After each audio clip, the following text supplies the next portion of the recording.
السلام علیکم۔ کیا اس کے ناول پہ آپ سب کو ویلکم۔ ایک خوبصورت ناول پیش کر رہے ہیں جس کا نام ہے ریزہ ریزہ عکس۔ ناول کی رائٹر ہیں عالیہ بخاری۔ چلیے چلتے ہیں ناول کی جانب۔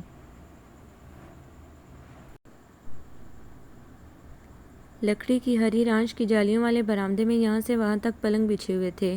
کچھ خالی تھے جبکہ کچھ پر اب بھی دن چڑھے والی نیند کے مزے لوٹے جا رہے تھے۔ نہ سان نہ گمان۔ رات کے تیسرے پہر ایک دم ہی کہیں سے بادل آ کر برسے تو صحن میں ٹھنڈی ہوا میں میٹھی نیند سونے والوں کو بڑی افراتفری کا سامنا کرنا پڑا۔ جیسے تیسے سارے پلنگ کھینچ کھانچ کر برآمدے میں بچھائے گئے۔ آدھی نیند سے اٹھنے والے پڑوسی اور اس سارے ہنگامے میں بھی اطمینان سے لیٹے ہوئے بچوں کے لیے ٹھکانہ میسر آیا تو بجلی غائب۔ بچے جو ابھی تک سوئے پڑے تھے چون چاں کرنا شروع ہوئے تو اور بھی کوفت۔ نازو بھابی نے چھوٹی بیٹی کو دیبا کے پاس لٹایا تو ساتھ ہاتھ میں اخبار بھی پکڑا گئی۔ شاباش میری بہن، ذرا دعا کو پنکھا تو کر دینا ورنہ اٹھ گئی تو بہت شور مچائے گی۔ بند ہوتی آنکھوں کے ساتھ بھی اس نے انکار نہ ہو سکا۔ نازو بھابی نرم طبع تھی۔ اپنی تمام تر بے مروتی کے باوجود وہ ان کا کہا مان لیتی تھی۔ امی کہتی تھی شکر کرو بڑی بھابی خوش مزاج ہے، ہوتی کوئی بد مزاج اکھڑ تو تمہارا گزارا مشکل تھا اس کے ساتھ۔ خود اپنے مزاج کے بارے میں بھی اسے کوئی خاص خوش فہمی نہیں تھی جو ان سے متفق بھی ہو جاتی۔ دعا کو مستقل پنکھا کرتے ہوئے ایک آدھ بار اخبار چوٹ کر اس کے منہ پر جا گرا تو وہ روتی ہوئی اٹھ کر بیٹھ گئی۔ اگر تم سے نہیں ہو رہا تو لاؤ مجھے دے دو، اسے بھی اپنے پاس ہی لٹا لوں گی۔ نازو بھابی نے کہا تو سادہ لہجے میں ہی تھا مگر دیبا کو شرمندگی سی ہوئی۔ بھلا ایسی بھی کیا نالائکی کہ ایک چھوٹی سی بچی کا چند گھنٹے دھیان نہ رکھا جا سکے۔ نازو بھابی کو اس نے واپس سونے کے لیے بھیج دیا۔ ان کا بستر برآمدے کی بڑی محراب کے بالکل سامنے تھا۔ ہلکی ہلکی چلتی ہوا میں انہیں کچھ بھی جھلنے کی ضرورت نہیں تھی۔ دونوں بڑے بچے برابر والے پلنگ پر، پھر امی، پھر چھوٹی بھابی اور ان کے بچے، اور پھر وہ اس بار شرمندگی سے بچنے کے لیے اٹھ کر ہی بیٹھ گئی۔ یہ شاید اس کی دعاؤں کا اثر تھا کہ لائٹ آ گئی۔ برآمدے میں لگے تینوں پنکھے ایک ساتھ چلے تو جان میں جان آئی۔ اخبار تکیے کے نیچے رکھ کر شکر کا کلمہ پڑھ کر جو وہ سوئی تو اب تک اٹھنے کا نام نہیں لیا تھا۔ زوبیہ کی آمد اسی کائلی اور بدسلیقگی والے دورانیے میں ہوئی۔ آپ کے ہاں اب تک سویا جا رہا ہے خالہ امی؟ ہمارے ہاں تو دوپہر کا کھانا بھی تقریباً پک چکا۔ وہ امی کی بھانجی تھی اور بڑی بھابی کی سب سے چھوٹی بہن۔ ہمارے ہاں تو خیر کام ہمیشہ ہی وقت کی پابندی سے ہوتا ہے۔ سب بہنوں کو شروع سے جلدی اٹھنے کی عادت ہے۔ بڑی بھابی کو بڑا فخر ہوتا تھا اپنے گھر کی روٹین پر۔ زوبیہ آگے بڑھ کر خود ہی خالی بستروں کو طے کرنے لگی تو امی شرمندہ سی ہو کر دیبا کے سرہانے جا کھڑی ہوئی۔ بہت تنگ ہوں اس لڑکی سے، اتنا سو کر بھی اس کا دل نہیں بھرتا۔ اب دیکھ لو سب اٹھ چکے مگر اسے ہوش نہیں ہے۔ رہنے دے خالہ امی، سونے دے بیچاری کو۔ میں تو بس ایسے ہی آ گئی تھی کہ دیبا اٹھی ہو تو اسے اپنا نیا سوٹ دکھا سکوں۔ بستر پر لیٹے لیٹے دیبا نے اس کی بات کاٹی تو وہ برا مان گئی۔ ایسی تو آفت والی طبیعت نہیں ہے میری، اور تم جاگ رہی تھی، یوں ہی بنی پڑی ہو کام سے بچنے کے لیے۔ میں کوئی جاگ واگ نہیں رہی تھی، لیکن جب چار لوگ عین سر پر کھڑے ہو کر گفتگو فرمائیں گے تو انسان کو اٹھنا ہی پڑتا ہے۔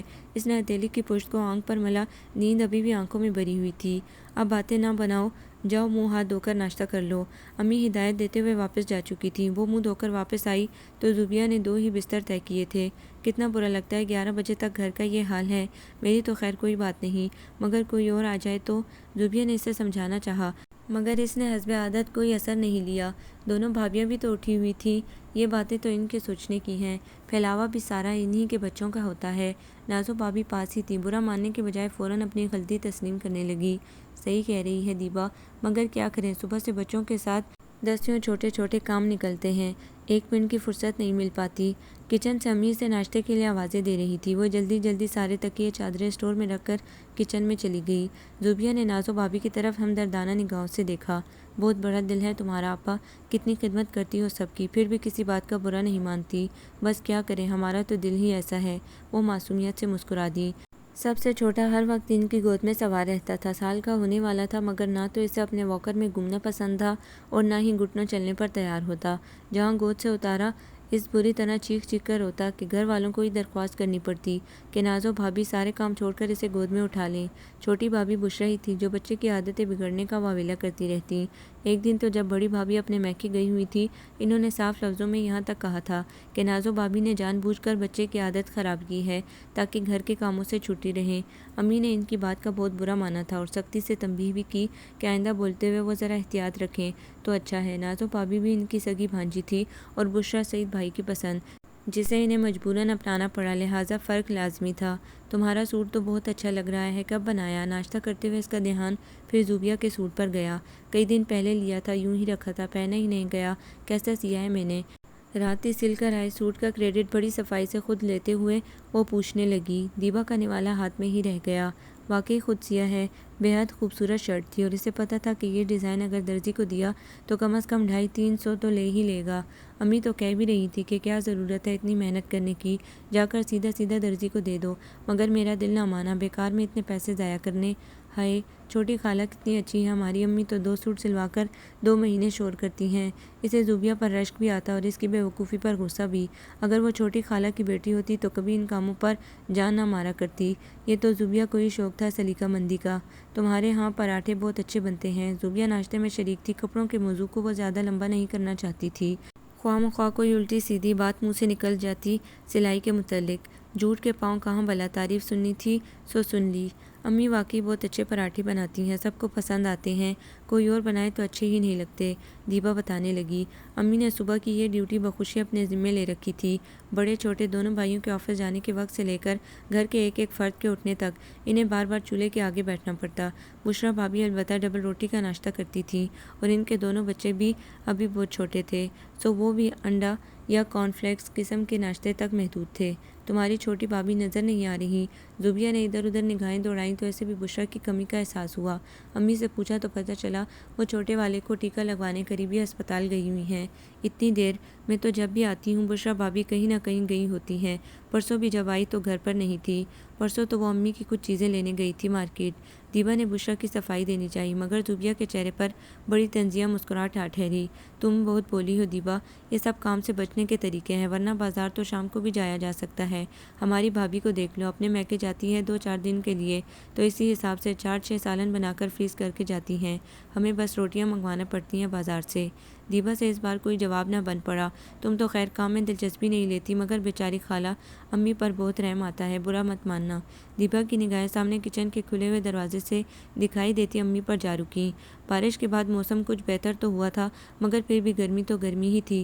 حالانکہ ایسی بات بھی نہیں تھی کہ وہ سرے سے کسی کام کو ہاتھ نہیں لگاتی ہو، مگر اس کے کام یوں ہی چلتے پھرتے ہوتے تھے، نہ دکھائی دینے والے۔ وہ خود بھی ان کا حوالہ دیتے ہوئے شرماتی۔ نازو آپا تو تمہاری بہن بھی ہیں، ان کی بات اور ہے، مگر بشریٰ بھابھی کو تو تھوڑا ٹائٹ رکھا کرو۔ دبے دبے لہجے میں زوبیہ نے مزید خلوص جتایا۔ یہ مشورہ وہ اس وقت سے دے رہی تھی جب سے بشریٰ بھابھی نے اس گھر میں قدم رکھا تھا۔ اس وقت بھی وہ کچھ خاموش سی ہو کر اٹھ کھڑی ہوئی۔ دیبا، دیبا بیٹی، گھر کے داخلی دروازے پر رفیہ چچی کھڑی تھیں، ہاتھ میں سالن کا بڑا ڈونگا اٹھائے۔ کل وہ اطلاع دے گئی تھی کہ ساری رات ہلکی آنچ پر پائے کا سالن پکانے والی ہیں، اس وقت یقیناً وہی لے کر آئی تھیں۔ اندر آ جائیں نا چچی، ان کے ہاتھ سے ڈونگا لیتے ہوئے وہ کہنے لگی، مگر اس وقت وہ جلدی میں تھی۔ پھر آؤں گی، ایاز کے آنے کے بعد تمہارے چچا نے اپنے 2-3 دوستوں کو دوپہر کے کھانے پر بلایا ہے، پہلے ان سے فارغ ہو جاؤں۔ وہ اکثر کچھ نہ کچھ پکا کر لے کر آتی تھیں، پکانے کی بے حد شوقین تھی، اور چچا کھانے اور دعوتیں کرنے کے۔ زوبیہ جو اس کے پیچھے ہی اٹھ کر آئی تھی، رہ نہ سکی۔ ساری محبت آپ کی انہی لوگوں کے لیے ہے، ہمارے ہاں تو کبھی کچھ نہیں بیچتی۔ تمہارا گھر دور ہے، مجھ سے اتنی دور پیدل نہیں چلا جاتا۔ رفیہ چچی نے ایک اچڑتی ہوئی نگاہ زوبیہ پر ڈالی اور پھر سے دیبا کی طرف متوجہ ہو گئی۔ جو بات کرنے آئی تھی وہی دماغ سے نکل گئی۔ لڑکی دیکھنے چلنا ہے، تم فارغ ہو تو آج ہی شام کو چلیں، ورنہ کل کا رکھ لیں چچی، آج تو موسم ویسے بھی کچھ عجیب سا ہو رہا ہے۔ دیبا نے آسمان پر نگاہ ڈالتے ہوئے مشورہ دیا۔ بادل پھر سے اکٹھے ہو رہے تھے اور ہوا بھی کچھ کچھ رکتی ہوئی محسوس ہو رہی تھی۔ چلو ٹھیک ہے، پھر میں انہیں فون کر کے کل شام کا کہہ دیتی ہوں۔ وہ فوراً مان کر واپس پلٹ گئیں۔ ایاز کے لیے سال بھر سے لڑکی دیکھی جا رہی تھی۔ چچی کو دیبا کا بہت سہارا تھا، کہیں بھی اس کے بغیر نہیں جاتی تھیں۔ آج کل کی لڑکیوں کی مجھے کیا پہچان، مجھ سے تو بات بھی نہیں ہوتی ڈھنگ سے۔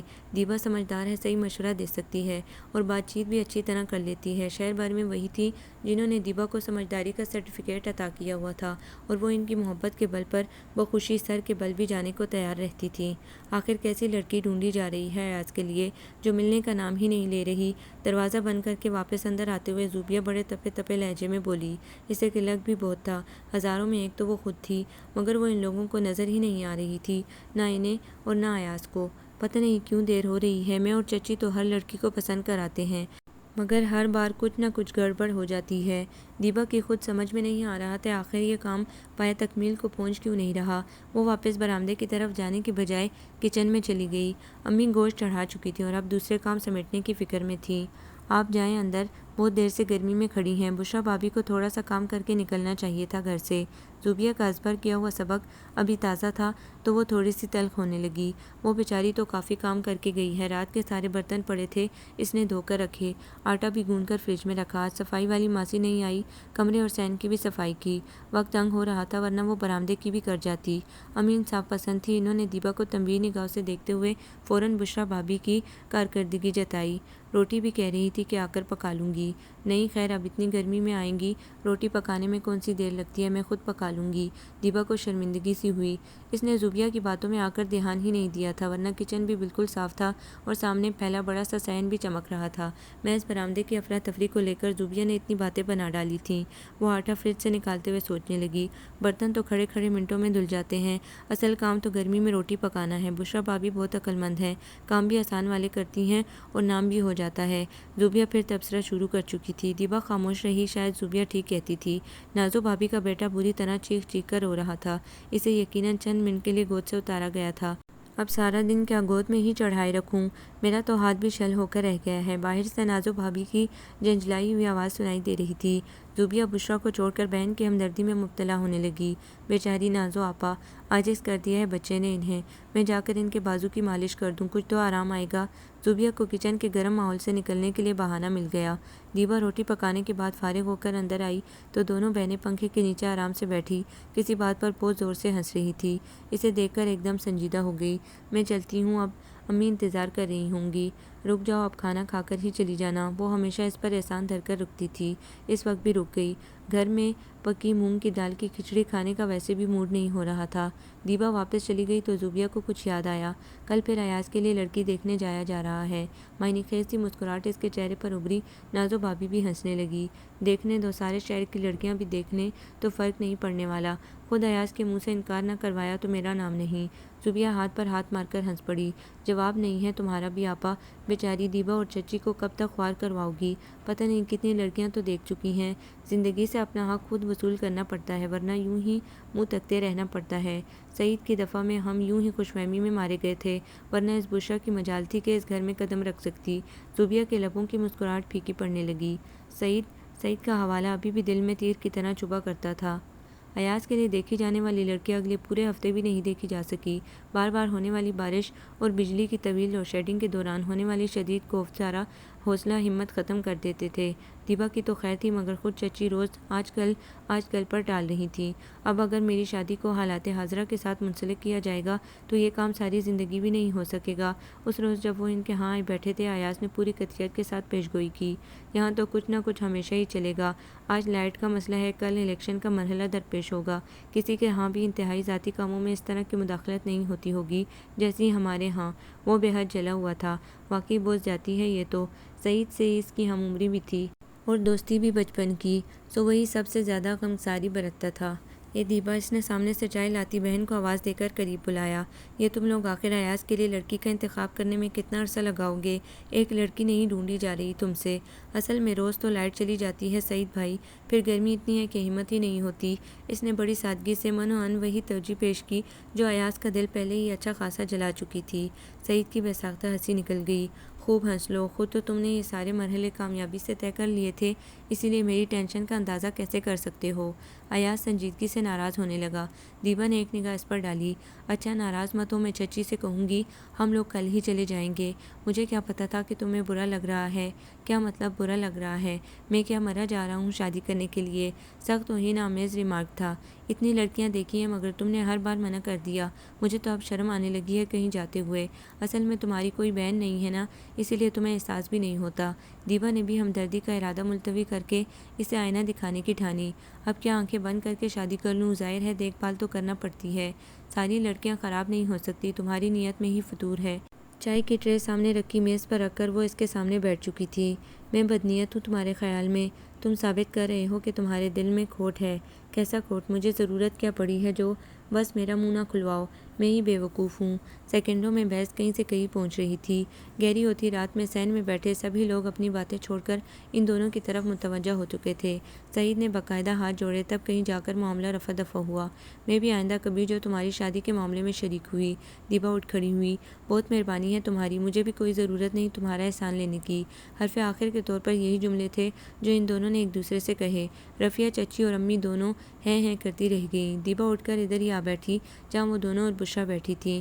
اس کی بات کا برا نہ ماننا بیٹی، تم میرا ساتھ نہیں دو گی تو میں بھلا کس کے سہارے چلوں گی؟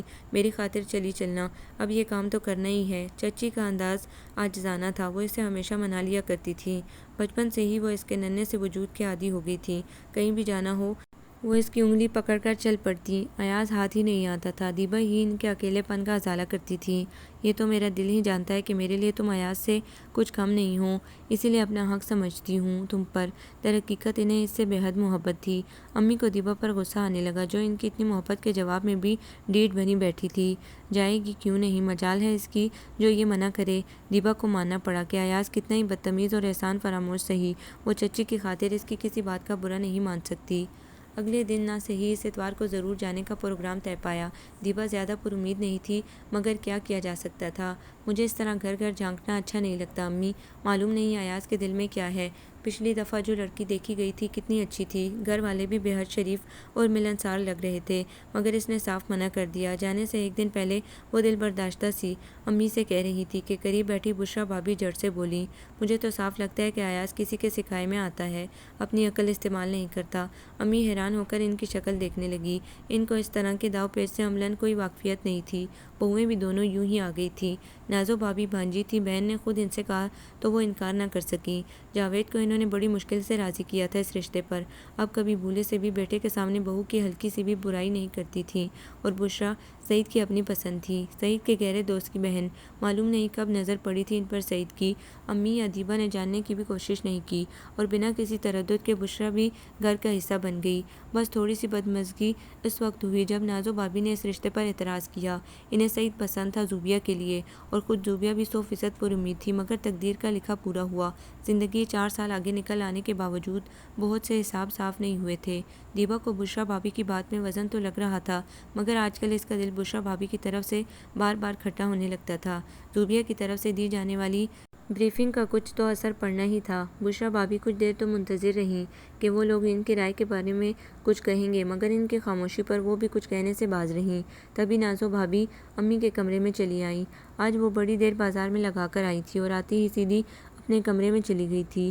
یہ ان کی پرانی عادت تھی، فوراً اپنا ساز و سامان کھول کر نہیں بیٹھ جاتی تھی، بلکہ تسلی سے آہستہ آہستہ جو چیز مناسب سمجھتی دکھا دیتی اور جو نہیں وہ کسی اور مناسب موقع کے لیے اٹھا رکھتی۔ یہ آپ کے لیے خالہ امی، یہ دیبا کا اور یہ بشرا تمہارا۔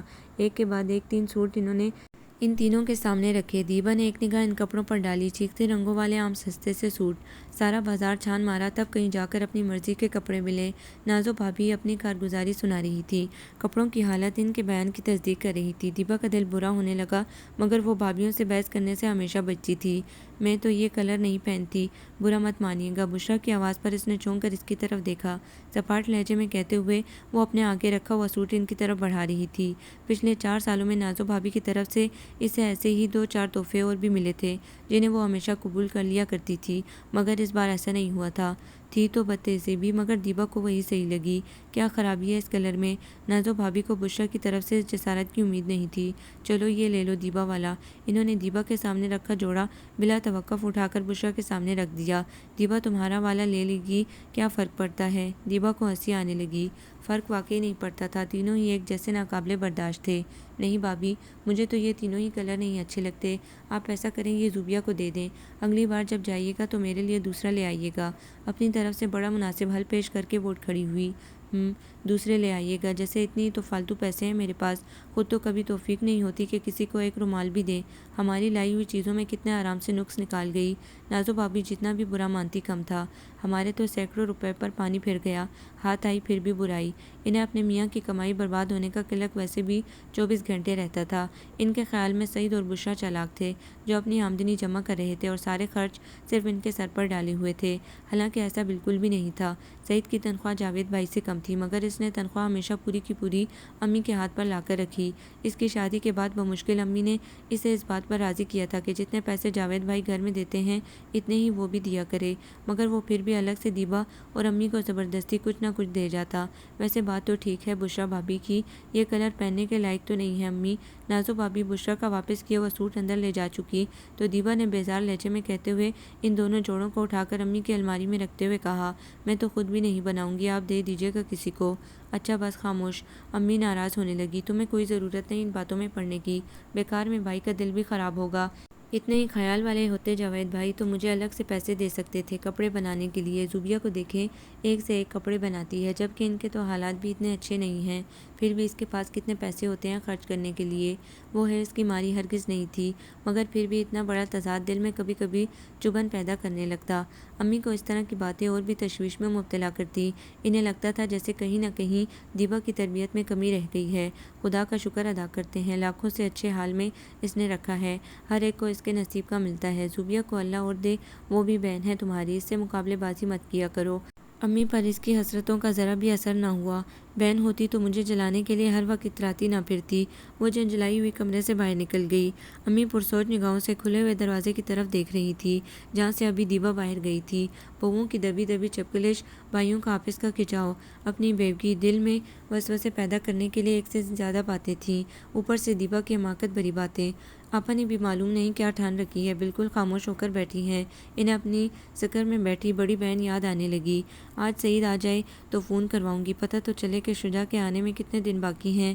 انہوں نے خود اپنی انگلیوں پر کچھ حساب جوڑتے ہوئے سوچا، کچھ کم نہیں تو 3 سال تو ہو ہی گئے تھے شجاع کو گئے۔ دیبا سے منگنی کر کے کینیڈا اپنے بڑے بھائی کے پاس گئے تھے۔ اس وقت تو 2 سال بعد شادی کا پروگرام بنا تھا، مگر اب تو وقت تھا کہ سر پر دوڑتا جا رہا تھا۔ ان کی پریشانی فطری تھی، دیبا کی شادی خیر خیریت سے ہو جائے، پھر انہیں کوئی فکر نہیں۔ دونوں بیٹے جانے اور ان کی بیویاں، انہوں نے خود کو ہر فکر سے بری ذمہ محسوس کرنا چاہا۔ نازو بھابی ناراض تھی۔ رات تک جب وہ کمرے سے باہر نہیں نکلی تو سب کو اندازہ ہو گیا جاوید بھائی بھی آفس سے آنے کے بعد اپنے کمرے میں ہی تھے، اور جب باہر نکلے تو اکھڑے اکھڑے سے۔ امی انہیں پریشان نگاہوں کے ساتھ دیکھے گئیں۔ سعید البتہ نارمل تھا، چائے پی کر ایاز کے پاس چلا گیا اور واپس آیا تو موڈ اور بھی زیادہ خوشگوار تھا۔ بدمزگی کا آغاز رات کے کھانے سے پہلے ہی ہو گیا۔ جاوید بھائی نے بشرا کے سوٹ واپس کرنے کی شکایت نہ جانے کس انداز میں سعید سے کی کہ اس جیسے خوشباش انسان کو بھی غصہ آ گیا۔ اتنی گھٹیا حرکت کی ہے تم نے کہ مجھے یقین نہیں آ رہا۔ بھابی جو کچھ بھی لائی تھی، تمہارا فرض بنتا تھا کہ شکریہ کے ساتھ اسے قبول کرو، نہ کہ تم ان کی بے عزتی کرنے کھڑی ہو جاؤ۔ وہ غصے سے بیوی کے سر پر آ کھڑا ہوا۔ بشرا روٹی پکا کر ابھی ابھی نکلی تھی، اس اچانک جواب طلبی کی اسے امید بھی نہیں تھی۔ میں نے کوئی بے عزتی نہیں کی، میں تو بس وہ کلر نہیں، اس نے بوکھلا کر صفائی دینا چاہی۔ مگر سعید کا یہی کمال تھا کہ یا تو غصہ سالوں نہیں آتا تھا، اور جب آتا تو سامنے والے کو ذرا بھر رعایت دینے پر تیار نہیں ہوتا۔ جہنم میں گیا کلر۔ میں صاف کہہ رہا ہوں بشرا کہ میں بالکل برداشت نہیں کروں گا کہ تم یہاں کسی کے ساتھ بھی بدتمیزی سے پیش آؤ، ورنہ خود سوچ لینا۔ اس کا غصہ بڑھتا ہی جا رہا تھا اور وہ اس کی طرف سے ایک لفظ بھی سننے کو تیار نہیں تھا۔ بشرا کی آنکھوں میں آنسو بھرنے لگے۔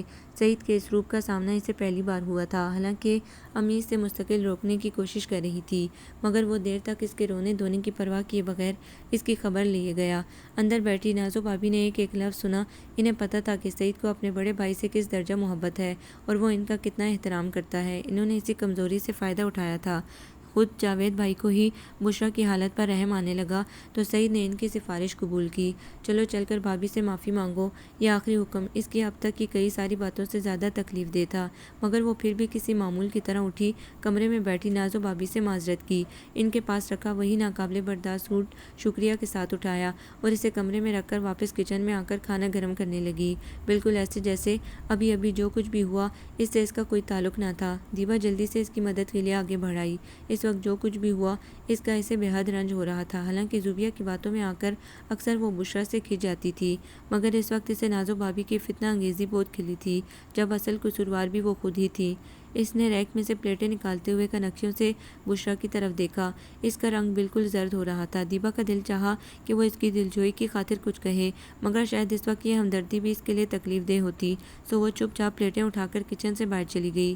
کھانے کی میز پر سب آ بیٹھے تھے، مگر نازو بھابی اب بھی اپنے کمرے میں تھی۔ اکثر وہ کسی نہ کسی عذر کی وجہ سے سب سے آخر میں آیا کرتی تھی۔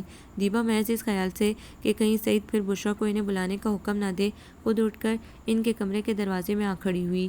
وہ بیڈ پر نیم دراز تھی، کان سے فون لگائے نہ جانے کون سی دلچسپ باتیں کر رہی تھی کہ چہرہ خوشی سے کھلا پڑ رہا تھا۔ کھانا لگ گیا ہے، آ جائیے، سپاٹ لہجے میں اس نے انہیں اطلاع دی تو ان کے چہرے پر ہلکی سی ناگواری جھلکنے لگی۔ آ رہی ہوں، دیبا واپس پلٹ آئی۔ بچوں کو چھوڑ کر سبھی لوگ خاموش تھے۔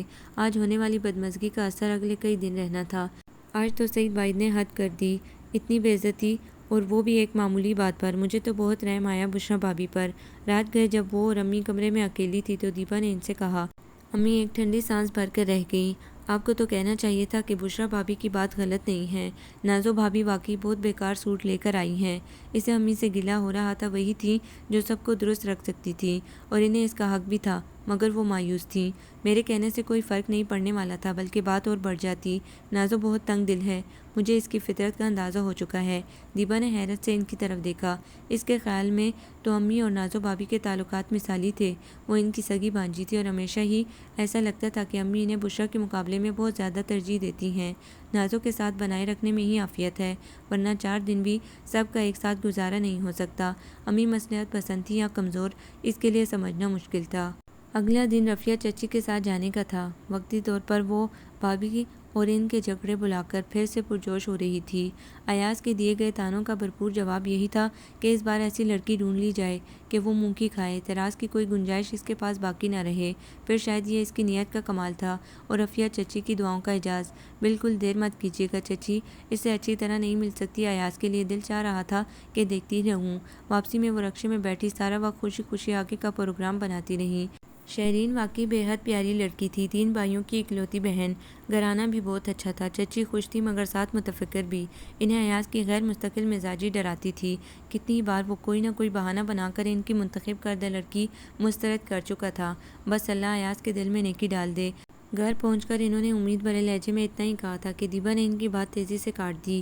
اس بار ایاز منع نہیں کرے گا، آپ لکھ لیں میری بات۔ رشتے والی آنٹی کہہ رہی تھی کہ اگر ایاز چاہے تو وہ اس سے بھی لڑکی دکھا سکتی ہیں۔ تصویر تو کل پرسوں وہ لا ہی دیں گی۔ دیبا کو اس بار پکا یقین تھا۔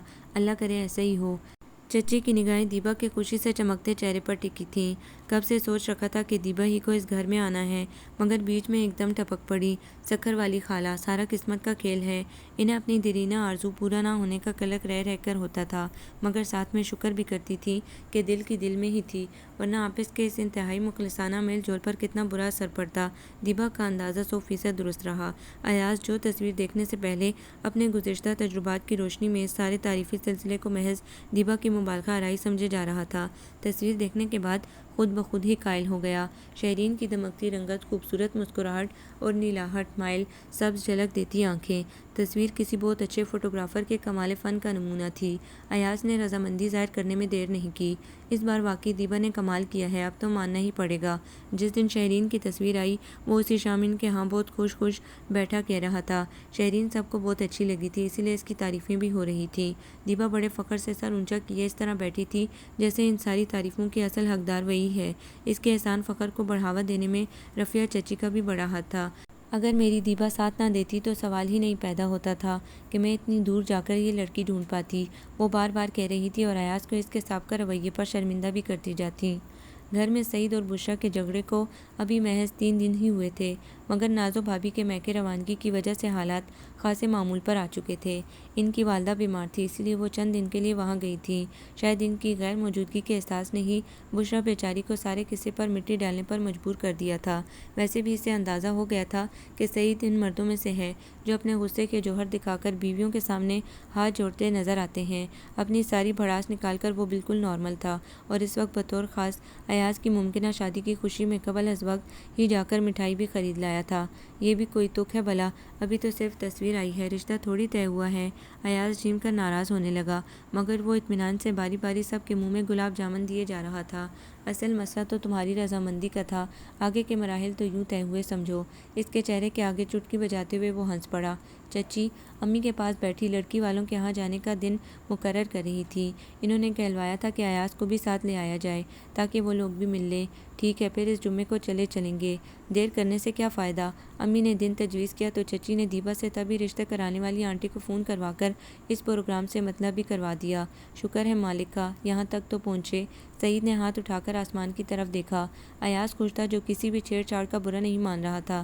دفتن اسے کچھ خیال آیا تو دیبا کی طرف مڑ کر پوچھنے لگا، دیبا، یہ نازو بھابی کب تک آئیں گی واپس؟ پتہ نہیں، چھوٹی خالہ کی طبیعت اچھی ہو جائے گی تو آ جائیں گی 2-1 روز میں۔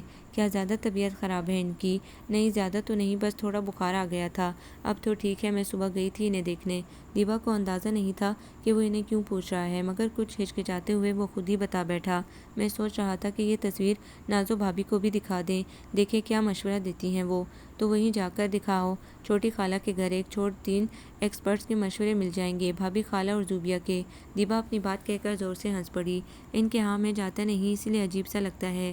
ایاز سنجیدہ تھا، عجیب سا کیا، چھوٹی خالہ کو پوچھنے کے بہانے چلے جاؤ، تم تو ایسے جھجک رہے ہو جیسے وہ تمہاری ہونے والی سسرال ہو۔ سعید ابھی بھی مذاق کے ہی موڈ میں تھا۔ اللہ نہ کرے، پاس بیٹھی بشرا کے منہ سے بے ساختہ نکلا۔ چند لمحوں کے لیے تو جیسے خاموشی چھا گئی۔ اس جملہ معترضہ کا نوٹس خاصی معنی خیزی کے ساتھ لیا گیا تھا۔ تمہیں کیا پرابلم ہے آخر نازو بھابی کے ساتھ؟ سعید کے ماتھے پر ہلکا سا بل پڑنے لگا۔ میرے منہ سے ایسے ہی نکل گیا تھا، ویری سوری۔ بشرا گڑبڑا کر صفائی پیش کرنے لگی۔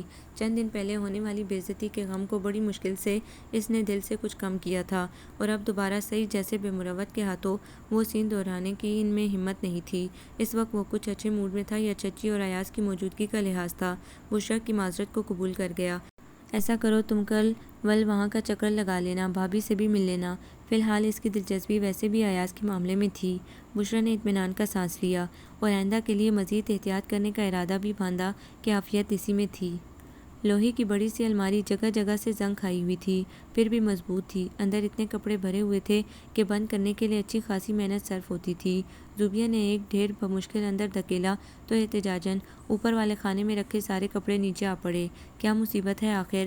اس نے بآواز بلند اس ساری بدنظمی پر اظہار خیال کیا جو گھر والوں کے اپنے ہاتھوں پھیلائی ہوئی تھی۔ کوئی الماری تو ڈھنگ کی لے دیں اماں، معلوم نہیں کب کی یادگار ہے جو اتنی سنبھال کر رکھی ہے، جہیز کی ہے کہ آپ کے؟ زمین پر بکھرے ڈھیر کو جوں کا توں چھوڑ کر وہ سامنے مصری پر نیم دراز چھوٹی خالہ کے پاس آ کر بیٹھ گئی۔ خدا نہ کرے جہیز میں کیوں ملتی؟ انہیں اس کی بات اچھی نہیں لگی۔ ہمارے زمانے میں اتنی فضول چیزیں نہیں ملتی تھی، میری تو وہ ہے۔ انہوں نے سامنے والے کمرے کی طرف اشارہ کیا، خالص ساگوان کی لکڑی کی، یہ تو تمہاری پیدائش پر لائے تھے تمہارے ابا، تب بھی کتنی پرانی تو ہو گئی۔ وہ بالکل ٹھیک ٹھیک مدت بتاتے بتاتے فوراً ہی رک گئی۔ بھلا لڑکیوں کی عمر پر اتنا کھلا تبصرہ کرنے کی کیا ضرورت ہے؟ اس نے چھوٹی خالہ کو بھی تنبیہ کرنا ضروری سمجھا۔ آپ کو بھی ضرورت نہیں ہے سب کو بتانے کی کہ کب کیا خریدا گیا ہے، مجھے کیا ضرورت پڑی ہے؟ وہ 2 دن پہلے اتر جانے والے بخار کو اب بھی لفٹ کرائے جا رہی تھی، اور اسی حساب سے چڑچڑی ہو رہی تھی۔ اس سب کو سمیٹو اور بند کرو الماری۔ انہوں نے فرش پر پڑے کپڑوں کی طرف اشارہ کیا، مگر وہ انسنی کر کے الماری میں لگے شیشے کے سامنے جا کھڑی ہوئی۔ تھوڑی دیر پہلے درزی سے سوٹ لے کر آئی تھی، اس کی شرٹ پہن کر دیکھنا تھی۔ سرخ رنگ کی شرٹ اس نے ڈیزائننگ کر کے سلوائی تھی۔ زوبیہ کا رنگ بہت صاف تھا، جس پر اسے بڑا ناز بھی تھا۔ اسے اور نمایاں کرنے کے لیے وہ ایسے ہی شوخ رنگ پہنا کرتی تھی۔ آئینے کے سامنے گھوم گھوم کر اچھی طرح دیکھ کر بھی اس کا دل نہیں بھر رہا تھا۔ تبھی ڈور بیل بجنے لگی۔ نازو آئی ہوگی، اپنی شاپنگ مکمل کر کے آئی تھی میری خدمت کے لیے، مگر اپنے سیر سپاٹے ہی ختم نہیں ہوتے۔ چھوٹی خالہ کبھی کبھی دونوں بیٹیوں سے بیزار ہونے لگتی تھیں۔ زوبیہ نے کوئی تبصرہ نہیں کیا۔ پہلی بیل پر دوڑے چلے جانا اس کی شان کے خلاف تھا، مگر جب لگاتار بیل بجے گئی تو اسے جانا ہی پڑا۔ آ رہی ہوں، صبر نہیں ہوتا کیا؟ ایک جھٹکے سے دروازہ کھولتے ہوئے وہ غصے سے چلائی۔ سامنے کھڑا ایاز بے ساختہ ایک قدم پیچھے ہٹ گیا۔ آپ؟ زوبیہ کو بڑی خوشگوار حیرت کا سامنا تھا۔ نازو بھابی کا پتہ کرنے آیا تھا۔ سرخ قمیض، ہری شلوار اور صحن میں الگنی پر سے کھینچ کر گلے میں ڈالا ہوا پیلا دوپٹہ، اس رنگ برنگے کمبینیشن سے اس نے بمشکل ہی نگاہ چرائی، ورنہ ہنسی چھوٹ ہی جانی تھی۔ اندر آئیے نا، زوبیہ بہت اخلاق سے ایک طرف ہٹ کر اسے اندر آنے کا کہہ رہی تھی۔ لمحے سے بھی کم وقت میں اس نے ایاز کو نازو کی غیر موجودگی سے فوری طور پر آگاہ نہ کرنے کا فیصلہ کیا۔ تبھی ایاز کو خیال آیا کہ اسے چھوٹی خالہ کی عیادت کرنی ہے۔ سنا تھا چھوٹی خالہ کی طبیعت ٹھیک نہیں ہے۔ اندر آتے ہوئے وہ پوچھنے لگا، امی کی طبیعت تو بہت خراب ہے، ہم لوگ بہت پریشان ہیں کئی دن سے۔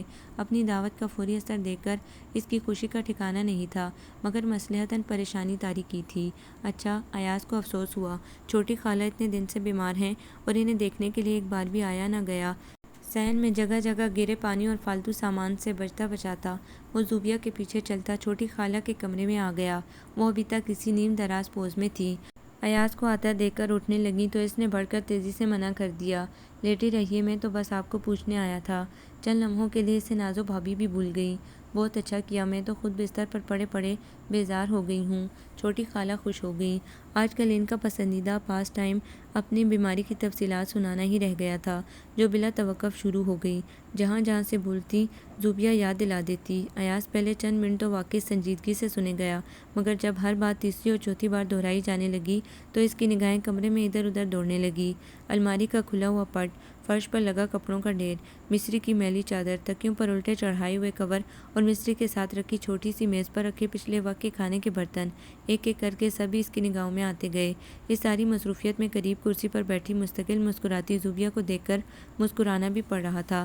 وہ چند منٹ کے لیے پھرتی سے جا کر پیلا دوپٹہ اتار کر ہرا اوڑھائی تھی اور اپنے کمرے میں جا کر ہلکی سی لپسٹک بھی لگا لی تھی۔ ایاز کی مسکراتی نگاہوں کا سارا کریڈٹ وہ خود پر بے حد سوٹ کرنے والے ریڈ کلر کو دے رہی تھی۔ نازو بھابھی کب تک آ جائیں گی؟ کچھ ہی دیر میں اس سارے شغل سے بور ہو کر اس نے پوچھا۔ بس آنے والی ہوگی۔ ڈاکٹر کے ہاں دیر سویر تو ہو ہی جاتی ہے۔ چھوٹی والی کو کھانسی کے مارے چین نہیں آ رہا تھا۔ چھوٹی خالہ شاپنگ کا قصہ صاف گول کر گئیں۔ سچی بات یہ کہ انہیں ایاز پر کوئی ایسا بھروسہ بھی نہیں تھا تو وہ ایک طرح سے نازو کا سسرالی یہاں کی خبر وہاں پہنچانے میں کیا دیر لگاتا۔ دل میں وہم پڑنے لگا تو انہوں نے اسے بیٹی کے آنے سے پہلے ہی یہاں سے چلتا کرنے کی سوچی۔ زوبی، کوئی چائے شربت ایاز کے لیے لاؤ۔ نہیں خالہ، اب میں چلتا ہوں۔ وہ فوراً اٹھ کھڑا ہوا۔ زوبیہ نے اصرار بھی کیا مگر وہ رکا نہیں۔ امی کی بیماری کی وجہ سے سارا کام یوں ہی پڑا ہے، آپ کی کوئی خاطر تواضع بھی نہیں ہوئی۔ دروازہ بند کرنے کے لیے اس کے ساتھ صحن میں آتے ہوئے زوبیہ نے گھر میں پھیلی افراتفری کی وجہ سے تسمیہ بیان کرنا بھی ضروری سمجھا۔ کوئی بات نہیں، میں مہمان تھوڑی ہوں۔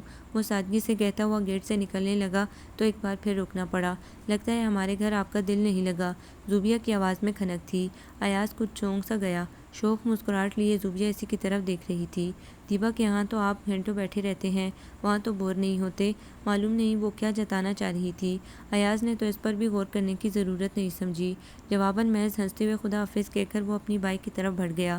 زوبیہ پرسوچ نگاہوں سے اس کی طرف دیکھے گئی۔ وہی تھا جو اب رفتہ رفتہ اس کی سوچوں کا مرکز بنتا جا رہا تھا، اور ایمانداری کی بات یہ کہ ہر لحاظ سے سعید سے بہتر تھا، شکل میں بھی، عادت میں بھی اور آمدنی کے لحاظ سے بھی۔ سوچوں کو یہ رخ دینے میں بڑا ہاتھ نازوں کا تھا اور اسی کی صلاحیتوں پر بھروسہ کر کے وہ پر امید بھی تھی۔ اور ایاز کی اماں ہیں کہ سارے زمانے میں لڑکیاں دیکھتی پھر رہی ہیں، قریب کی نگاہ بالکل ہی کمزور ہے۔ جل کر اس نے سوچا اور نازو بھابھی کو ایاز کی آمد کا قصہ سناتے ہوئے کہہ بھی دیا، فکر مت کرو، ہونا وہی ہے جو میں چاہوں گی۔ بڑی مانتا ہے ایاز میری، اصل مسئلہ تو خود ہمارے اپنے گھر میں ہے۔ اب دیکھ لو، میں نہیں تھی تو امی سے اتنا بھی نہیں ہوا کہ ایاز کو کچھ دیر بٹھا ہی لیتی، چلتا کر دیا آدھ گھنٹے میں ہی۔ چھوٹی خالہ بڑی دیر سے آنکھیں بند کیے لیٹی تھیں۔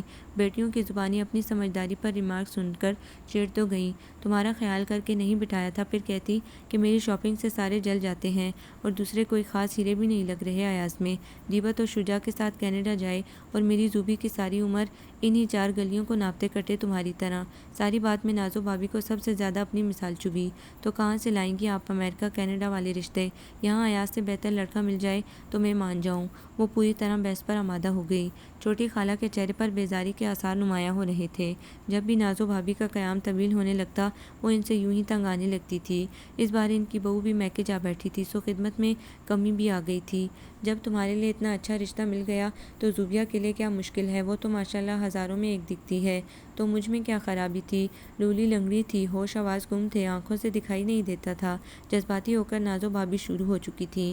زوبیہ کو باری باری ماں اور بہن دونوں کے آگے ہاتھ جوڑنے پڑ رہے تھے، مگر خاموش ہونے کے لیے کوئی بھی تیار نہیں تھا۔ یہاں آپس کی لڑائیاں نئی بات نہیں تھی۔ گھر کی ان تینوں خواتین کو نہ خود پر کنٹرول تھا اور نہ زبانوں پر۔ نازو بھابھی کی شادی سے پہلے بھی ماں بہنوں کی یوں ہی کسی بھی بات پر ٹھن جاتی تھی۔ اب تو پھر بھی تھوڑا سا وقفہ آ گیا تھا، مگر جب بھی ہوتی ہار ماننے کو کوئی بھی تیار نہ ہوتا۔ زوبیہ کا دل چاہ رہا تھا کہ وہ نازو آپا سے ایاز کے بارے میں کچھ اور باتیں کرے، مگر اب رات گئے تک ایسی خوشگن گفتگو ہونے کے کوئی آثار نہ دکھائی دیتے تھے۔ ایاز جو اس دن وہاں سے یہ سوچ کر آیا تھا کہ اگلے دن نازو بھابھی سے مشاورت کے لیے دوبارہ جائے گا، ایسا موقع ہی نہیں آیا۔ آفس میں اچانک چند ایمرجنسی میٹنگز آ گئی۔ اس کی مصروفیت ایسی ہوش بلانے والی ثابت ہوئی کہ وقتی طور پر توجہ اسی طرف مرکوز رہی۔ صبح کا نکلا، رات گئے واپس آتا تھا۔ جمعے کے دن بھی شہرین کے گھر سب کو اس کے بغیر جانا پڑا۔ لڑکی والوں سے اسے ساتھ نہ لانے کی معذرت کرنی پڑی، جو انہوں نے بخوشی قبول کی۔ اچھی پوسٹ پر کام کرنے والوں کی ایسی ہی مصروفیات ہوتی ہیں۔ شہرین کے بھائی ان چند دنوں میں ایاز کی معلومات بھی کر چکے تھے اور آفس جا کر ایک نظر اسے دیکھ بھی چکے تھے، سو بے حد مطمئن تھے۔ محض رسماً انہوں نے چند روز کی مہلت سوچنے کے لیے طلب کی تھی۔ سبھی خوش لوٹے تھے۔ ایاز ان لوگوں کے آنے کے بھی گھنٹے بھر بعد آفس سے آیا تھا۔ بس 2 مہینے بعد کی تاریخ کی بات کرنی ہے ان لوگوں سے۔ جہیز وہیز ہمیں چاہیے نہیں، یہ کہہ دینا۔ رفیہ چچی اسے ارادہ کا اعادہ کر رہی تھی، جس کا عموماً ایسے موقع پر سب کرتے ہیں اور پوری طرح دھوم دھام سے جہیز لیتے اور دیتے ہیں۔ ایاز بے حد خوش تھا۔ شہرین اسے ایک نگاہ میں بے حد اچھی لگی تھی۔ گو ابھی تک اس نے صرف فوٹو ہی دیکھا تھا، مگر اس کا حسن تصویر میں بھی منہ سے بول رہا تھا۔ وہ خود کو در حقیقت بے حد خوش قسمت سمجھ رہا تھا اور اس خوشی میں اسے نازو بھابی ایک بار بھی یاد نہیں آئی تھی۔ مگر جب وہ بہت مسکراتا ہوا رات گئے سعید کے پاس اپنی خوشی شیئر کرنے گیا تو وہ بالکل سامنے ہری وارنش والی لکڑی کی جالیوں والے برآمدے میں بالکل اکیلی کھڑی تھی۔ ایک لمحے کے لیے تو ایاز کو ایسا لگا جیسے وہ اس کے انتظار میں کھڑی ہیں۔ ارے آپ کب آئیں بھابی؟ انہیں اچانک دیکھ کر اسے خوشی ہوئی تھی اور اس وقت کچھ زیادہ ہی۔ وہ چپ چاپ کھڑی رہی۔ ایاز اپنی دھن میں بولتا ہوا صحن پار کر کے ان کے قریب جا پہنچا۔ میں تو گیا بھی تھا چھوٹی خالہ کے ہاں آپ سے ملنے، تمہارا رشتہ طے ہو رہا ہے۔ انہوں نے جیسے اس کی بات ہی نہیں سنی، اور یہ سوال اتنی سنجیدگی سے ان کی طرف سے آیا تھا کہ ایاز جیسا خوشباش بھی جیسے ٹھٹک سا گیا۔ آج یہ سب لوگ اسی سلسلے میں گئے تھے لڑکی والوں کے ہاں۔ انہوں نے وہی سوال دوسرے الفاظ میں دہرایا۔ ایاز کو لگا جیسے وہ اسی وجہ سے خفا ہیں کہ انہیں اس موقع پر پوچھا نہیں گیا۔ غلطی تو تھی، مگر وہ آئندہ اس کا ضرور ازالہ کر دے گا۔ یہی سوچ کر اس نے ان کی ناراضی دور کرنے کی ٹھانی۔ میں آپ کو یہی بتانے تو گیا تھا وہاں، مگر آپ ملے ہی نہیں۔ شہرین کی تصویر بھی تھی میرے پاس آپ کو دکھانے کے لیے۔ شہرین؟ نازو بھابی کو یہ نام سن کر دل پر دھکا سا لگتا ہوا محسوس ہوا، اور جس بے تکلفی سے ایاز نے یہ نام لیا تھا وہ بھی بڑا دل توڑنے والا تھا۔ محض چند دن میں کوئی اجنبی ہستی ایاز کے لیے اپنائیت کے رستے میں ڈھلی تھی۔ اس بار تو دیبا اور امی نے کمال کر دیا۔ بہت خوبصورت ہے شہرین، آپ دیکھیں گی تو بہت پسند کریں گی اسے۔ ان کی حالت سے بے خبر وہ گنگنائے گیا۔ غم و غصے کی ایک آگ تھی جو نازو بھابی کو جلا رہی تھی۔ ان کے وہم و گمان میں بھی نہیں تھا کہ چند دن کی غیر حاضری اس طرح ہتھیلی پر سرسوں جمائے گی۔ معلومات تو کروا لی ہوگی لڑکی کے بارے میں؟ ایاز کا سپاس نامہ ختم ہوا تو وہ سرد میری سے پوچھنے لگی۔ جن خاتون نے رشتہ کروایا ہے انہی کے جاننے والے ہیں، بہت تعریف کر رہی تھی امی اور دیبا۔ وہ بے حد مطمئن تھا۔ نازو بھابی کے چہرے پر طنزیہ مسکراہٹ پھیلنے لگی۔ تمہاری امی اور دیبا تو ہر ایک کی تعریف کرتی ہیں، اور یہ رشتے کرانے والیاں، انہیں تو بس اپنے پیسوں سے مطلب ہوتا ہے۔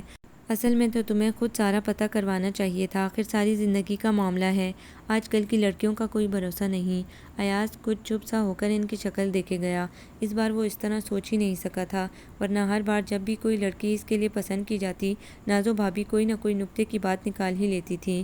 اس بار شہرین کی خوبصورتی نے کوئی منفی بات ذہن میں آنے ہی نہیں دی تھی۔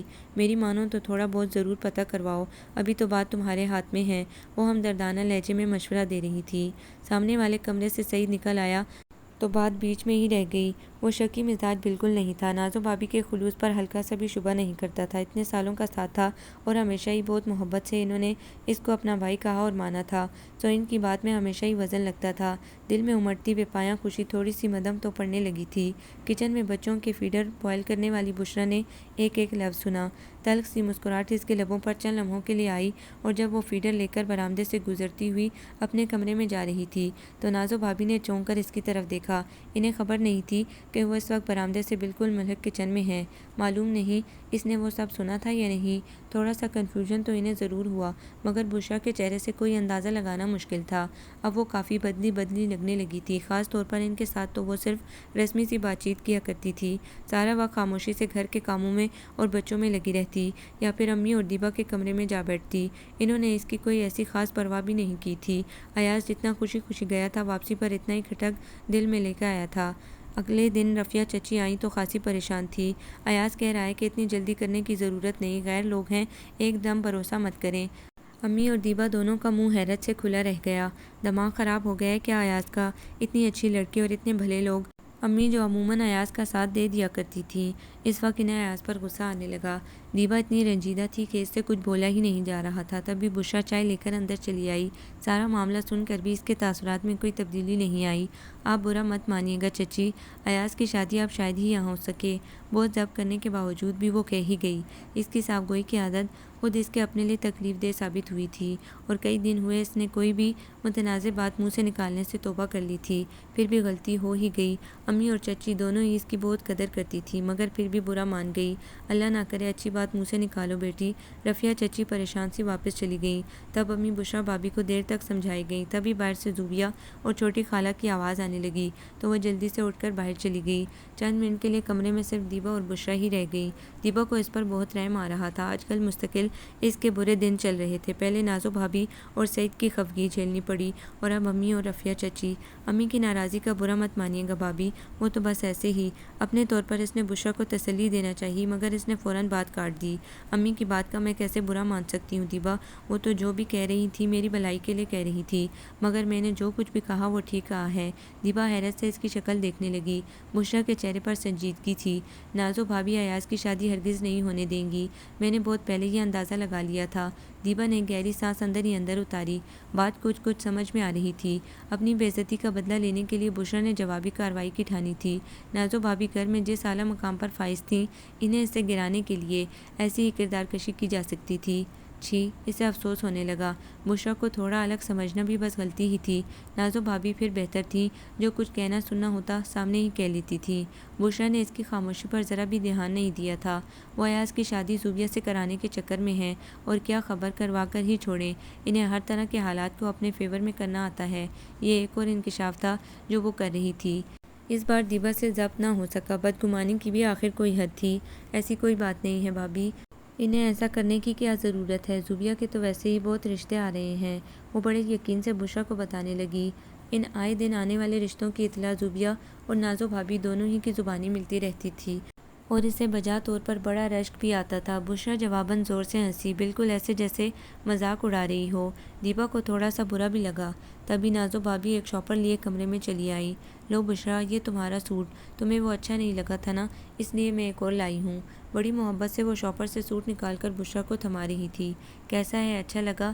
دیبا بھی اسی طرف متوجہ ہو رہی تھی۔ خوش رنگ اور خوبصورت پرنٹ والا سوٹ اچھا لگ رہا تھا۔ بشریٰ کے انکار کرنے کے باوجود انہوں نے اسے زبردستی تھما دیا۔ اور یہ تمہارا، انہوں نے ایک اور نکال کر دیبا کے ہاتھ میں دیا۔ میں نے سوچا کیا خبر تمہیں بھی اچھا نہ لگا ہو، یوں ہی شرما شرمی میں رکھ لیا ہو، وہ ہنستے ہوئے بولی۔ دیبا کو نہ چاہتے ہوئے بھی شرمندگی گھیرنے لگی۔ نازو بھابھی کا اندازہ اس کے بارے میں 100% درست تھا۔ خود اس کی الماری میں وہ جوڑا ابھی تک انسلا پڑا تھا۔ وہ فطرتاً کسی ایک بات کے پیچھے پڑی رہنے والی لڑکی نہیں تھی۔ ذرا سی دیر میں خفا ہو جاتی تو اس سے بھی کم وقت میں اس کے دل سے سارا گلہ جاتا بھی رہتا تھا۔ اس بار جو سوٹ آئے تھے وہ خوبصورت بھی تھے اور قیمتی بھی۔ تشکر سے بھیگے لہجے میں دیبا نے نازو بھابھی سے ان کی تعریف بھی کی، اور اپنی سوچ پر دل میں خود کو تنبیہ بھی کی۔ کسی اور کا کیا رونا، مادیت پرستی میں وہ کون سی کم تھی؟ ایک معمولی سے جوڑے کے پیچھے اپنی جان جلاتی رہی تھی۔ سر کو ہلکے سے جھٹک کر وہ ان سارے شرمندہ کرنے والے خیالوں سے نکل کر ان سے زوبیہ کے بارے میں پوچھنے لگی تو پتہ چلا کہ وہ جا بھی چکی۔ اس کی طبیعت ٹھیک نہیں تھی، سر میں درد ہو رہا تھا۔ نازو بھابھی بھی سرسری انداز میں کہتے ہوئے باہر چلی گئیں۔ دیبا نے بشریٰ کی طرف دیکھا۔ نازو بھابھی کا دیا ہوا سوٹ ابھی تک اس کے ہاتھ میں تھا۔ دیبا نے اسے ایک بار بھی نازو بھابھی کا شکریہ ادا کرتے نہ سنا تھا۔ دیبا کو اپنی طرف دیکھتا پا کر وہ اپنی جگہ سے اٹھ کر دروازے کی طرف بڑھی، اور باہر نکلنے سے پہلے جیسے ایک اور ضروری بات کہنی یاد آ گئی۔ یہ سوٹ لا کر نازو بھابھی نے اپنے بارے میں میرا یقین اور بھی مضبوط کر دیا ہے۔ جو کچھ میں نے ان کے بارے میں کہا ہے وہ بہت جلد سب پر ثابت ہو جائے گا۔ اس کا لہجہ سرد تھا۔ اپنی بات کہہ کر وہ تیزی سے باہر نکل گئی۔ دیبا کو صرف اس بات کا افسوس تھا کہ دونوں بھابھیوں کے درمیان چھڑی سرد جنگ گھر کے ماحول کو بدستور خراب کر رہی تھی۔ اگلے کئی دن بنا کسی نئی بات کے گزرے۔ نازو بھابھی کی خوش اخلاقی انتہا پر تھی، سو گھر کا ماحول بھی نارمل ہی رہا، اور وہ جو یہ سمجھ رہی تھی کہ بشریٰ نازو بھابھی کے ساتھ محاذ آرائی جاری رکھے گی، تو ایسا کچھ بھی نہیں ہوا تھا۔ ادھر ایاز کا معاملہ بھی ٹھنڈا پڑا ہوا تھا۔ معلوم نہیں وہ کس ذریعے سے اپنی تسلی کے لیے معلومات کروا رہا تھا۔ شہرین کے گھر والوں نے ایک بار فون کر کے خود ان کے ہاں آنا چاہا تو ایاز کی مصروفیات کا عذر کر کے انہیں وقتی طور پر ٹالنا پڑا۔ پہلے تو نہیں، مگر اب اتنے دن انتظار کرنے کے بعد لگتا تھا کہ وہ لوگ برا مان گئے ہیں۔ دیبا کسی کام سے رفیہ چچی کے پاس آئی تو رشتے والی آنٹی پہلے سے آئی بیٹھی تھی اور بے حد گرم تھی۔ 25 سال سے یہی کام کر رہی ہوں، انسان کو ایک نگاہ میں دیکھ کر پہچان لیتی ہوں، اسی لیے شہرین کے گھر والوں کی گارنٹی دی تھی میں نے۔ اللہ نہ کرے کیا خرابی ہے ان کی بچی میں جو اس طرح ٹال مٹول کی جا رہی ہے۔ مارے غصے کے انہوں نے سامنے رکھی چائے کو بھی ہاتھ نہیں لگایا تھا۔ آخر اتنے عرصے سے وہ ایک لاحاصل بھاگ دوڑ میں مصروف تھیں۔ بس چند دن کی بات اور ہے، ذرا ایاز فارغ ہو تو پھر۔ چچی ان کا غصہ ٹھنڈا کرنے کی کوشش میں تھی۔ دیبا خاموشی سے قریب پڑی کرسی پر بیٹھ گئی۔ سارے زمانے کی مصروفیت ایک اکیلے ایاز کے حصے میں آ گئی ہے کیا؟ وہ لوگ تو اب صاف مذاق اڑاتے ہیں کہ ایاز میاں کیا پرائم منسٹر لگ گئے ہیں؟ اندر کمرے میں بیٹھا ایاز ایک ایک لفظ سن رہا تھا، بہت دل ملایا۔ شہرین اسے اتنی پسند نہ آئی ہوتی تو یقیناً اتنے بدتمیز لوگوں کو بڑا اچھا جواب دیتا۔ رشتے والی آنٹی چچی کے روکنے کے باوجود نہ رکی۔ وہ بیچاری مایوس ہو کر وہیں سین میں بچھے پلنگ پر بیٹھ گئی۔ معلوم نہیں کیا ٹھانی ہے اس لڑکے نے، تمہارے چچا بھی ناراض ہو رہے ہیں مجھ پر۔ دیبا انہیں تسلی دینے لگی۔ چچی کو اس سے بہت ڈھارس تھی، اپنی گیلی ہوتی آنکھوں کو صاف کرتے ہوئے اس کے نرم اور سادہ چہرے کو تکی گئی۔ اگر قسمت اچھی ہوتی تو دیبا ہی نے مل جاتی۔ ہزار بار کا آیا خیال اب بھی دل کے ساتھ تھا۔ تبھی ایاز کمرے سے نکل کر قریب آ کھڑا ہوا۔ چچی اظہار ناراضی کی وجہ سے فوراً ہی وہاں سے اٹھ کر اندر چلی گئی۔ ایسا کیوں کر رہے ہو تم؟ اتنی مشکل سے تو بات بنی تھی اور اب؟ اسے ایاز پر بہت دن سے غصہ تھا۔ کیا ہے تمہارے دل میں آخر؟ اگر شکی مزاج ہو تو پھر رہنے دو، اچھا ہے بیکار میں ایک لڑکی کی زندگی برباد کرنے والی بات۔ وہ پرائم منسٹر والا طعنہ سن کر پہلے ہی چڑا ہوا تھا، مزید تعریف سن کر اور بھی جھنجھلا گیا۔ میرا دماغ خراب نہیں ہے، یہ تو نازو بھابی ہیں جو کسی جاننے والے کے ذریعے معلومات کروا رہی ہیں۔ نازو بھابی کی ساری قسمہ قسمی کے باوجود وہ سب کچھ بھول کر ان کا نام لے ہی گیا۔ دیبا ششدر اس کی شکل دیکھ رہی تھی۔ نازو بھابی؟ بھلا ان کا شہرین کے گھر والوں سے کیا تعلق؟ وہ تو انہیں جانتی بھی نہیں، اور ایسی کیا معلومات کر کے دیں گی وہ؟ اچھے بھلے شریف لوگ ہیں بیچارے۔ اسے ایاز کی حماقت پر یقین نہیں آ رہا تھا، اور وہ جو نازو بھابی سے رازداری کے عہد کو توڑ کر پہلے ہی شرمندہ تھا، مزید یہ بتانے سے خود کو روک رہا تھا کہ نازو بھابی کی دی ہوئی ابتدائی رپورٹ کچھ زیادہ امید افزا نہیں تھی۔ سنا ہے لڑکی بے حد مغرور ہے اور اس کی وجہ سے گلی میں لڑکوں کے کئی بار جھگڑے بھی ہوئے ہیں۔ ابھی چند دن پہلے ہی انہوں نے اسے بتایا تھا، جس کو وہ زیادہ برا نہیں سمجھ پایا تھا۔ خوبصورت لڑکیاں اکثر مغرور ہوتی ہیں اور ان کے پیچھے لڑکے آپس میں دشمنی بھی پال لیتے ہیں۔ اس میں بیچاری شہرین کا تو کوئی قصور نہیں ہے۔ نازو بھابی نے اس کی وسیع القلبی پر کتنی کوفت کا سامنا کیا تھا، یہ اسے خبر ہی نہ ہوئی۔ دیبا چپ چاپ اس کی شکل دیکھ رہی تھی۔ اصل میں تم اور امی اتنی سیدھی ہو کہ لوگوں کو پہچاننا تمہارے لیے بے حد مشکل ہے۔ معلوم نہیں یہ خوبی تھی یا خرابی، یہ بھی نازو بھابی نے ہی کہا ہے، وہ سپاٹ لہجے میں پوچھ رہی تھی۔ ایاز سے فوری جواب نہیں بن پڑا اور پھر وہ رکی بھی نہیں۔ گھر میں داخل ہوتی ہی اسے بشریٰ بھابی نظر آئی۔ وہ اپنے چھوٹے بیٹے کو کچھ کھلا رہی تھی۔ نازو بھابی ایاز کی شادی نہیں ہونے دیں گی، کئی دن پہلے کہے گئے جملے کی بازگشت بہت قریب سنائی دی۔ دیبا کا دل بہت زور سے دھڑکنے لگا۔ وہ دانستہ بشریٰ کو نظر انداز کر کے اپنے کمرے کی طرف بڑھ گئی۔ سامنے نازو بھابی کا کمرہ کھلا ہوا تھا۔ جاوید بھائی، نازو بھابی اور امی تینوں ٹیلی فون گھیرے بیٹھے تھے۔ ریسیور جاوید بھائی کے ہاتھ میں تھا۔ اگر وہ ایاز کی باتوں سے اس قدر پریشان نہیں ہوتی تو یہ دیکھنے کے لیے ضرور ایک منٹ رکتی کہ یہ اجتماعی فون کس کو کیا جا رہا ہے، مگر اس وقت دل بڑا عجیب سا ہو رہا تھا۔ اگر واقعی نازو بھابی کی یہی نیت ہے تو بشریٰ کی دوسری بات بھی صحیح نکلنے والی تھی۔ اسے زوبیہ یاد آئی۔ آج کل اس کا آنا نہ آنے کے برابر ہی رہ گیا تھا۔ کیا زندگی بھی کوئی ایسی چیز ہے جس میں حسب منشا کرداروں میں رد و بدل کر لیا جائے؟ اس نے بہت حیرت سے سوچا۔ بڑا کنفیوژن ہے بھائی۔ وہ کچھ اتنی الجھی رہی کہ نہ امی کی گہری ہوتی خاموشی پر دھیان دیا اور نہ ہی سکھر آتے جاتے لمبے لمبے فونز کا کوئی نوٹس لیا۔ بڑی خالہ شروع سے سکھر میں تھی اور چند سال پہلے باضابطہ طور پر یہ طے پا چکا تھا کہ وہ بھی شجاع سے شادی کے بعد وہیں چلی جائے گی اور بعد میں شاید کینیڈا۔ بڑوں کا کیا ہوا فیصلہ تھا جس پر اس نے اچھی بچیوں کی طرح سر جھکا دیا تھا۔ شجاع سنجیدہ طبیعت تھا اور بچپن سے اب تک وہ گنتی کی چند بار ہی یہاں آیا تھا۔ کزن ہونے کے ناطے بھی اس کے ساتھ کوئی بے تکلفی نہیں تھی، اور اب تو 4 سال ہوئے وہ کینیڈا جا بیٹھا تھا۔ اس کی قسمت کا دار و مدار اب شجاع کی واپسی پر تھا۔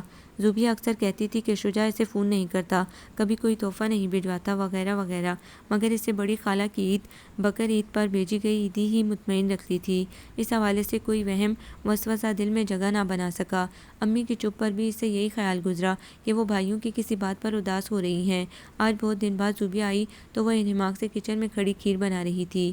تم پکا رہی ہو؟ اس نے کچھ اتنی حیرت سے پوچھا کہ دیبا چمچہ ہاتھ سے رکھ کر اس کی طرف دیکھنے لگی۔ کیوں؟ میں تو اکثر ہی پکا لیتی ہوں۔ شاید وہ اسے بالکل ہی نکما سمجھتی تھی۔ اسے ایسا ہی خیال گزرا۔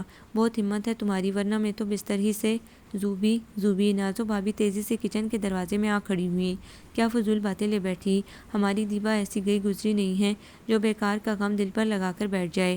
آؤ اندر آ کر بیٹھو، سرسری سے انداز میں کہتی ہوئی وہ آگے بڑھ کے کھیر کے پتیلے میں دیکھنے لگی۔ نہیں کرتا شجاع شادی تو نہ کرے، دیبا کے لیے اچھے لڑکوں کی کمی تھوڑی ہے۔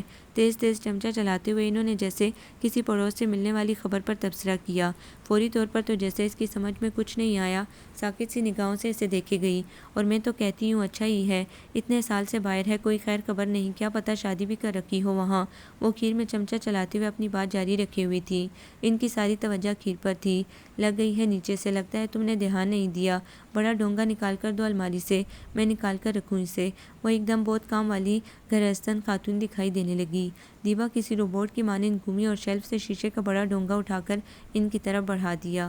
پھر بھی افسوس تو ہوتا ہے نا آپا، اتنے سال کی منگنی اور اس طرح ختم کر دی۔ کوئی تو اعتراض ہوگا شجاع بھائی کو۔ اس وقت زوبیہ سے بڑا کوئی دوسرا ہمدرد نہیں تھا دیبا کا، مگر کسی نے بڑی تیزی سے اس کی بات کاٹی۔ کوئی اعتراض نہیں ہے شجاع کو، میری اس سے بات ہو گئی ہے۔ زوبیہ اور نازو بھابی دونوں ہی نے بیک وقت اس کی طرف دیکھا، مگر اس کی ساری توجہ دیبا کی طرف تھی، جو سلیب کا سہارا لیے بالکل لاتعلق کھڑی تھی۔ اس کا رنگ محض چند منٹ میں نمایاں طور پر زرد ہو چکا تھا۔ اتنے دن سے دیبا سے سارا قصہ چھپائے رکھنے کی ساری کوشش اب آخری وقت میں بڑے بونڈے طریقے سے عیاں ہوئی تھی۔ اسے زور کا غصہ ان دونوں بہنوں پر آنے لگا، مگر اس وقت غصہ کرنے کی بھی گنجائش نہیں تھی۔ تم ذرا بھی فکر نہ کرو، کچھ مس انڈرسٹینڈنگ ہو گئی تھی شجاع کے ساتھ، اس لیے وہ ایسی بیوقوفی کی باتیں کر بیٹھا۔ اصل میں غلطی ہم لوگوں کی بھی ہے، اس سے بالکل ہی بے غرض ہو کر بیٹھ گئے تھے۔ اس کی تسلی کے لیے ایاز کے پاس بہت کچھ تھا کہنے کو۔ دیبا کی نگاہ آہستہ سے اٹھی اور اس کے چہرے پر جم گئی۔ کتنی عجیب بات تھی کہ اس کی زندگی میں پیش آنے والے اس اہم ترین واقعے کی سب کو خبر تھی سوائے اس کے۔ اپنے احمق پن پر اس سے پہلے کبھی اتنا غصہ نہیں آیا جتنا کہ اب۔ تمہیں کیا ضرورت تھی شجاع کو فون کرنے کی؟ کتنی گری ہوئی باتیں کی ہیں اس نے۔ جاوید نے سختی سے منع کر دیا تھا کہ ہمیں کوئی رابطہ ہی نہیں کرنا۔ نازو بھابی نہ جانے کیوں ایک دم غصے میں آ گئی۔ کیوں نہیں کرتے فون؟ میں نے اور سعید نے تو فیصلہ کر لیا تھا کہ ہم اسے پاکستان کھینچ کر لائیں گے، چاہے کچھ بھی کرنا پڑے۔ ایاز کو ان کا اعتراض بہت برا لگا تھا، اور شاید پہلی بار اس کی ان سے یوں دو بدو بحث ہو رہی تھی۔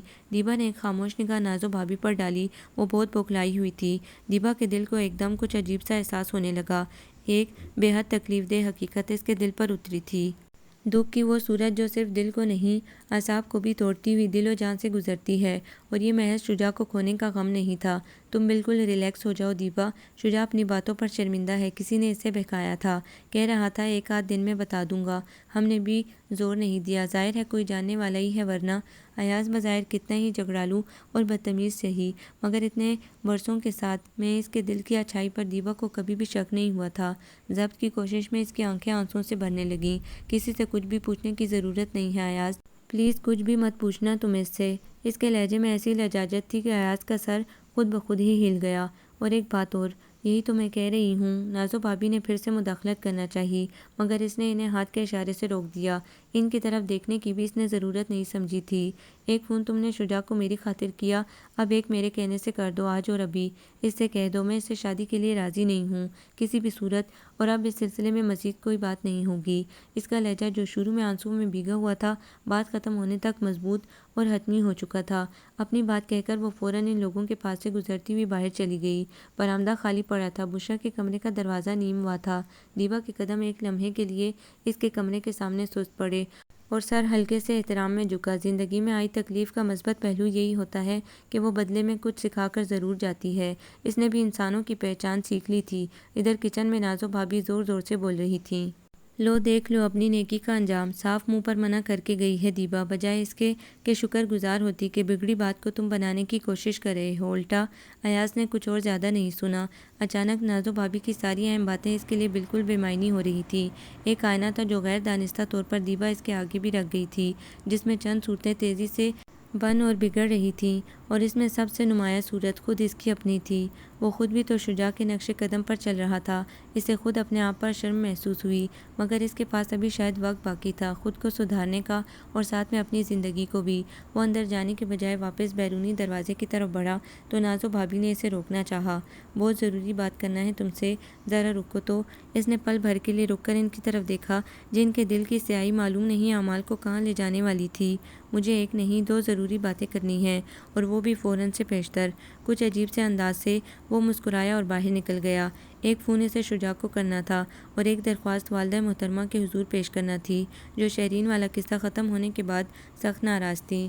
اسے یقین واثق تھا کہ یہ ناراضی محض اب چند منٹ کی ہے، کیونکہ وہ رفیہ بیگم کی دیرینہ خواہش دیبا کو اپنانے کا عہد کر چکا تھا۔ یہ وہ عکس تھا جسے بارہا اس نے اپنی ماں کے چہرے پر محسوس کیا تھا۔ آپ کو یہ ناول کیسا لگا؟ کمنٹس میں اپنی رائے ضرور دیں۔ ہمارے چینل کو لائک کریں، سبسکرائب کریں، شیئر کریں۔